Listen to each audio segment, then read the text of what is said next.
I am going to break down my lucid dream when I met God.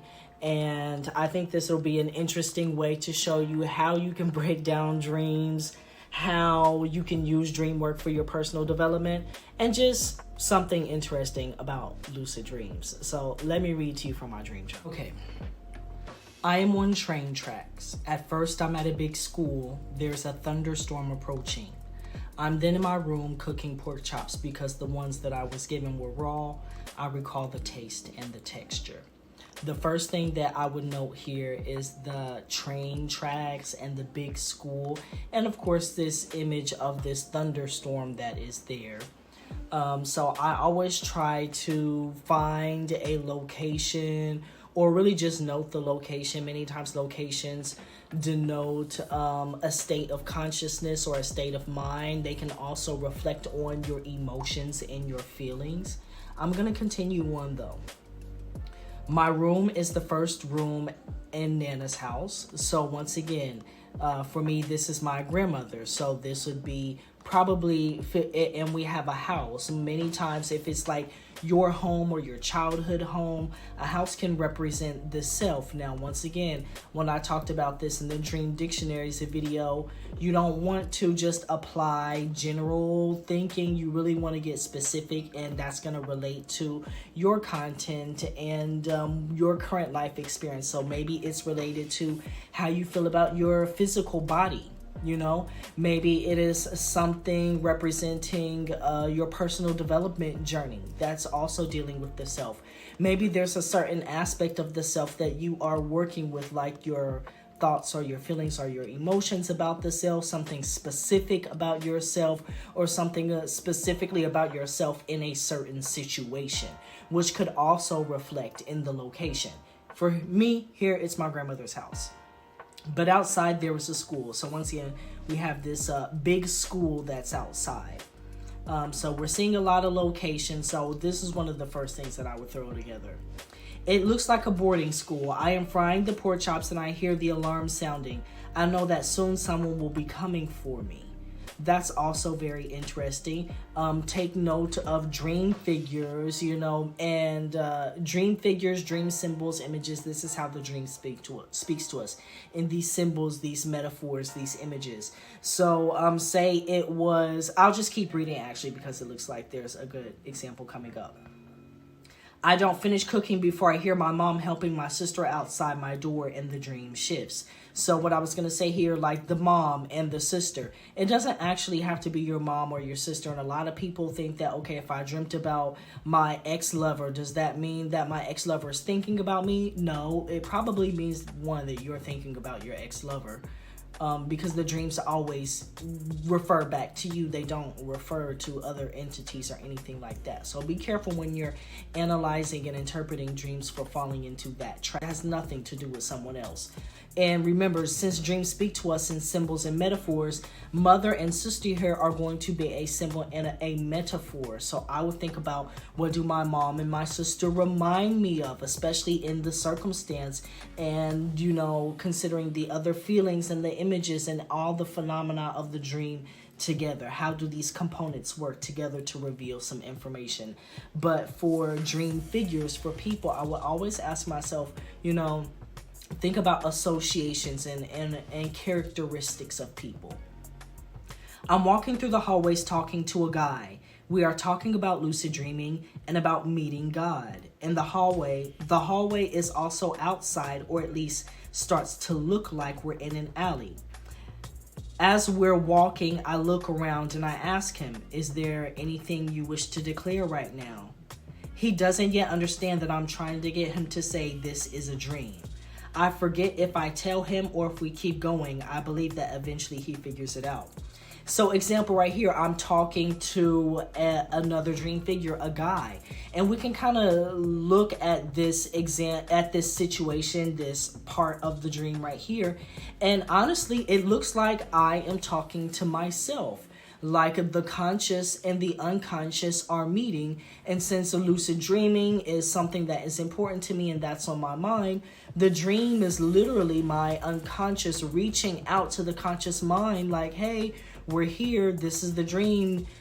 Isn't there something that you're supposed to be doing right now? Right now, meaning, shouldn't you be realizing that you're dreaming, you're lucid dreaming? So this is my mind actively trying to get me to wake up and to become lucid in the dream. And it manifests as a double of myself, or a representation, because I did not write, this dream was from May 2019. I didn't write much more details about the dream figure, but it doesn't even matter if he looked like me or not. In a way, it's kind of like another guy, probably around my age in the dream, you know, and the situation could be representative of me talking to me, the unconscious meaning the conscious, new habits taking place, me implanting new information and new habits and new ideas into my mind and seeing them, watching them unfold. This is how it's manifesting. I tell him that we're going to meet God. We approach a large painting that is gold in the dark, that is gold in a dark hallway. It looks like a framed portrait of Arabic writing or maybe a tapestry. It unfolds somehow and becomes even larger than we step through it. We're inside of a large room. Once here, again, another room, a large room. It is packed with furniture, a room with furniture. Okay, so we think back, okay, the self, you know, things about the self, perhaps important things about the self. We're waiting on God to arrive. Somehow we end up in a car, another location, riding on train tracks. Very interesting dream image. You could suss that out if that was in your dreams. Figure out associations between trains and train tracks that you have, and relate those back to the dynamics in your current life. He has a gray beard and a great sense of humor. He tells us once we arrive that we'll go do something, then we'll come back once he's off break. I'm like, oh no, at the thought of waiting, I realize here I'm dreaming. And normally in my dream, I'll probably put a screenshot of this. I write lucid and I will circle it or put a square around it in an arrow. And this indicates to me to pay attention, because this is when I am now becoming lucid in the dream. And there's going to be another transition here. Okay. He has a woman assistant who says he is just playing. He works on Thursdays. And this detail about the Thursdays is important. So remember that, because it's going to come back up for us later on. But at this point in the dream, I'm kind of in the car with God and his assistant, me, and the other guy who has come along with me, who will say is another version of myself. My conscious and the unconscious portion of the dreamer manifest and represent are now, you know, in this, we'll call it a divine space, you know, so we're in a divine space. In my mind, I'm trying to keep track of the questions I want to ask. How to make flying easier. So this lets me know that I previously had these questions in my mind. I said, okay, what I am going to have a dream where I will meet God or meet a representation of the divine, a representation of some entity that is wise, that I can ask questions, and this entity is going to be able to give me those answers. So that comes in the form of God in this dream. And I pre-planned that out. I had my intentions. I had my questions already written out.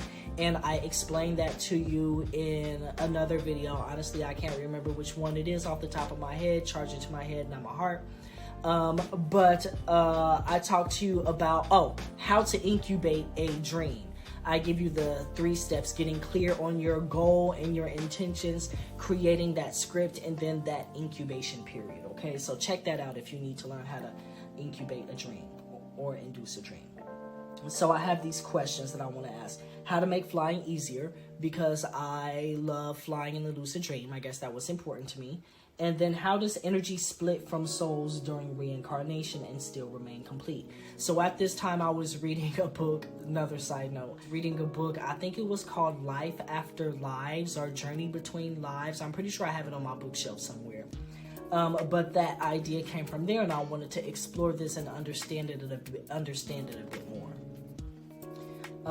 We get out of the car and I see the railroad tracks. So we see the railroad tracks have come up many times. So with symbols like this, symbols that continue to come up and continue to manifest within the dream, these are what I suggest that you make associations, you know. So what does railroad tracks remind me of? And this is going to kind of be like a brainstorming activity. You're not yet applying it to your life, you're just brainstorming. And in this step, one of the things you want to remember is to not free associate. So always refer back to the image. So railroad tracks remind me of travel. Railroad tracks remind me of trains, clearly. Railroad tracks remind me of iron. Railroad tracks remind me of, you know, like this. You don't want to say railroad tracks remind me of travel, and travel reminds me of airplanes, and airplanes reminds me of the sky, and sky reminds me of clouds, because now we're no longer sticking to the images in the dream, okay? I asked God about the thunderstorm at the school, so that comes back up, so I would definitely explore that as well. I forget about the other boy, so that is also something interesting. The conscious portion of me forgets about the unconscious portion. So the unconscious kind of goes back into its domain below the level of conscious awareness once I am in the place where I wanted to be. So that's also something to think about. That can play out in various aspects. I see Monster P. Monster is my dog. I feel the dream beginning to end. I try to start singing. Singing is a way that you can prolong a lucid dream. If you feel the dream beginning to collapse, you can sing. But my senses have already faded. Then I'm singing in my head. I tell myself I should have spun around to stabilize the dream. Slowly, I feel myself in my bed and I know I'm awake. Also, it is now Thursday at 1 a.m. as in the dream, like God suggested when God made that little joke earlier that I had to wait until he's off break, because insinuating that on Thursdays, he's like on a lunch break. So, you know, I thought that was interesting when I woke up and saw that it was indeed Thursday at 1 a.m. So hopefully this gave you a little bit more insight on how I break down dreams. Now, of course, in a one-on-one session, I go through each and every single little image. I make lots of associations. I'm going to make another video on dream interpretation, like a breakdown of dream interpretation, and then hopefully that will help you out as well. If you have enjoyed this content and this information, make sure to hit that subscribe button and the bell icon so you can get notifications on all future videos.